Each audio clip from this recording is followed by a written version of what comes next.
Yeah, Well, I think it's a place where people love Duran Duran and love the music, and people get very excited about the show when we play. We wanted to start with a bang, and it's a great place to do that because you're such good, lovely people. And it's the first country in the world that really embraced the band. Yeah.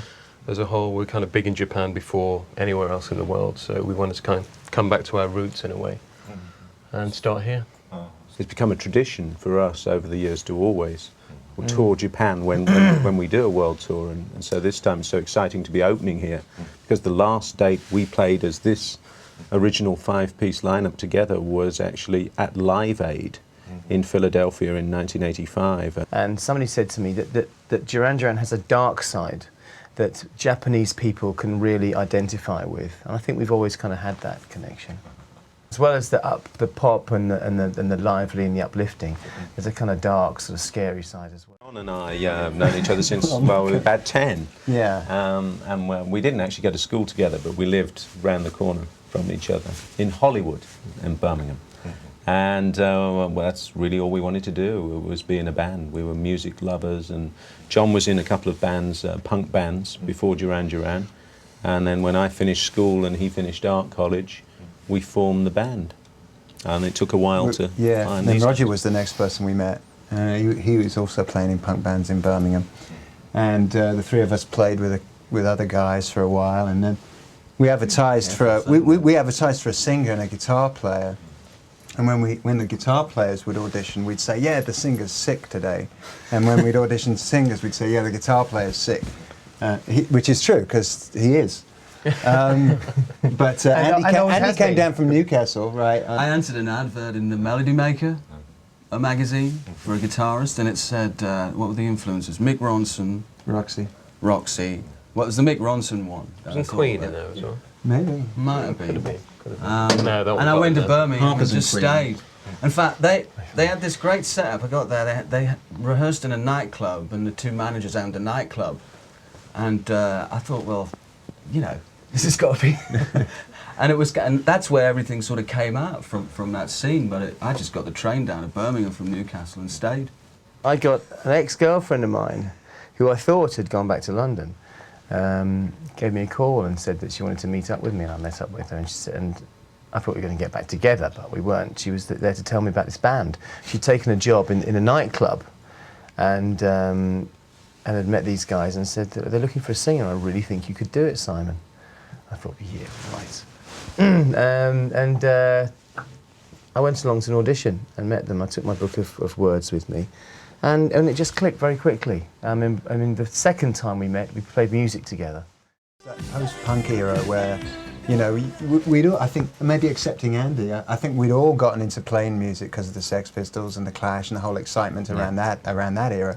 But it was moving into more interesting territory, and you had bands like Japan and Technology. Joy Division, and they were starting to Magazine, do craft work we Ultravox. liked as well, the whole electronic scene, Ultravox. But on the back of that, there was also the whole disco scene was happening with chic and jazz funk and all that stuff. So that kind of got into the music as well, somewhere along the line. It was a very exciting time growing up in the 70s for music, because the other thing that influenced all of us was glam rock, which was David Bowie and Roxy Music and Cockney Rebel and Sparks, and these were the bands we grew up with, and then that sort of merged into punk rock, and then we came after that. Well, it was part of the kind of the mythology that became the new romantic scene. And the other thing was that it was really like we wanted to grab onto something that was moving, and it was like a train, and we thought, let's just grab onto this one, it's the right time, we need something. So we identified ourselves with it, and we associated ourselves with it. And it really helped the media and people understand what we were all about, even if it wasn't really an exact kind of box to put us into. It was just something that helped us move on. There were probably less than 20 promotional films to go with music in existence at that time, so it's completely open. Well, we were open as well, because whereas we'd all had fantasies as kids of like, well, my record's going to look like this, and when my band plays a gig, it's going to be like this, and our records are going to sound like this, but none of us actually thought, and our videos are going to be like that, which is what kids today are thinking. Now kids are thinking, I want my video to be like that. So we were kind of open to you know, and as you know, there was a lot of new ideas going on in the medium at the time. There was a lot of talent in London that we were able to tap into, and they seemed to like us because we were, you know, you could do a lot with us. Well, you know, I don't think that any of us at the time realised the effect, the massive effect it would have on you. You know, 20 years later. Of course. Now it's just like taken as a given. But then, when it was very young and sort of embryonic, you didn't really have the concept of how powerful these things could be for you, for your image. And it's kind of like they live on. I mean, you know, teenage boys still want to see the unedited Girls on Film video. Yeah, but I mean, to put something in perspective about what Andy just said, when we made our first videos, Planet Earth and Hungry Like the Wolf, we expected that they would maybe get shown once on Top of the Pops in England, if we were lucky, maybe once on a Japanese channel, once in Australia, and that was it. Then the single would be gone.